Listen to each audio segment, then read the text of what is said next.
BPSC TRE 4 को लेकर सबसे बड़ा अपडेट आ चुका है। जिस बहाली को लोग 45,000 मानकर चल रहे थे, अब संख्या घटकर 20,000 नहीं बल्कि 22,500 के करीब हो गया है। और सबसे बड़ा ट्विस्ट, इस बार सिर्फ एक परीक्षा नहीं बल्कि प्रीलिम्स प्लस मेंस दोनों हो सकते हैं।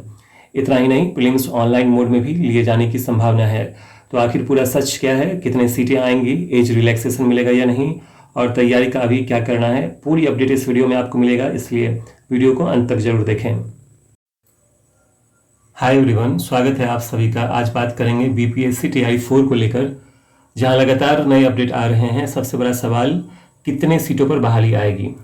आप सभी जानते हैं कि लगातार पिछले 2 सालों से शिक्षक भर्ती परीक्षा की तैयारी करने वाले छात्रों को तारीख पर तारीख देकर सरकार की तरफ से ठगा गया है। कभी 1 लाख बहाली, कभी 80,000 बहाली, कभी 46,000 बहाली। लेकिन इस बार जो हमारी जानकारी है, इसके अनुसार वर्तमान मुख्यमंत्री के हस्तक्षेप के बाद करीब 25,000 नहीं बल्कि 20,000 भी नहीं, 22,500 के लगभग बहाली आ सकती है। और 20,000 करीब शिक्षा विभाग की इसमें सीटें हो सकती है। बाकी जो 2,500 सीट है वो अल्पसंख्यक, पिछड़ा, अति पिछड़ा विभाग के पद भी इसमें जोड़े जाएंगे। वहीं टीआरई का नाम भी इस बार संभवतः बदला जाएगा। और ये आप मानकर चलिए कि इस बार पीटी प्लस मेंस की परीक्षा होने जा रही है। तो जो भी छात्र इस बार पीटी और मेंस के लिए उन्हें लग रहा है कि नहीं हो सकता है, तो वो अभी से अपनी तैयारी में लग जाएं कि पीटी प्लस मेंस का इस बार एग्जाम होने जा रहा है। पीटी का तैयारी करने के लिए हम लोग इस वीडियो के लास्ट में बात करेंगे किस तरह से पीटी की तैयारी करें और मेंस में क्या होने वाला है।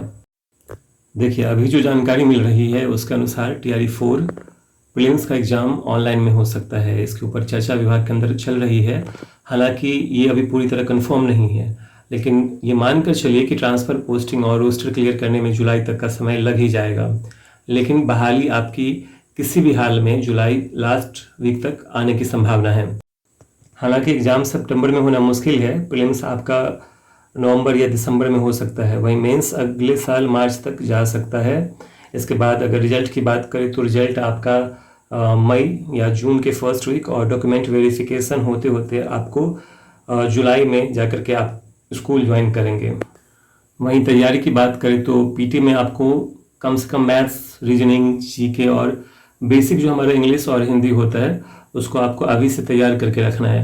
क्योंकि हम सब जानते हैं कि कोई भी एग्जाम जहाँ पे प्रीलिम्स लेवल का है, जो जिसमें बच्चों को छांटने की प्रक्रिया की जाती है, उसमें आपको बेसिक मैथ्स, रीजनिंग, जीके, जो बेसिक जीके है वो, और जो इंग्लिश है और हिंदी, इन सब्जेक्ट को आपको मजबूत करके ही रखना होगा।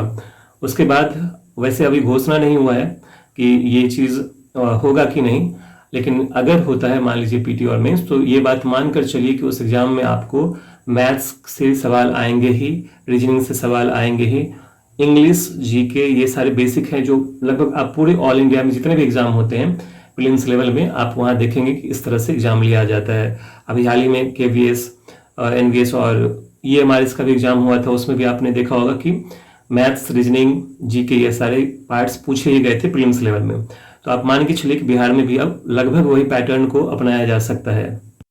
इसलिए आप सभी अभी से तैयारी में लग जाएं और किसी भी तरह के नकारात्मक चीज़ों से दूर रहें। हालांकि यूट्यूब पे आपने देखा होगा कि कई सारे कोचिंग संस्थान, कई सारे यूट्यूबर्स ये चला रहे हैं कि एग्ज़ाम पीटी का नहीं होगा। अगर मान लीजिए नहीं भी होता है तो वो भी तैयारी कभी भी आपका वेस्ट नहीं जाने वाला है। कई सारे एग्जाम ऐसे हैं जो अभी होने वाले हैं, क्योंकि अगले साल आप देख रहे हैं उत्तर प्रदेश में इलेक्शन है, तो वहाँ भी बहाली आने की संभावना है। तो अभी से तैयारी करें और अच्छे से तैयारी करें, ताकि इस बार आपका सिलेक्शन टीआरई 4 में आराम से हो जाए। धन्यवाद।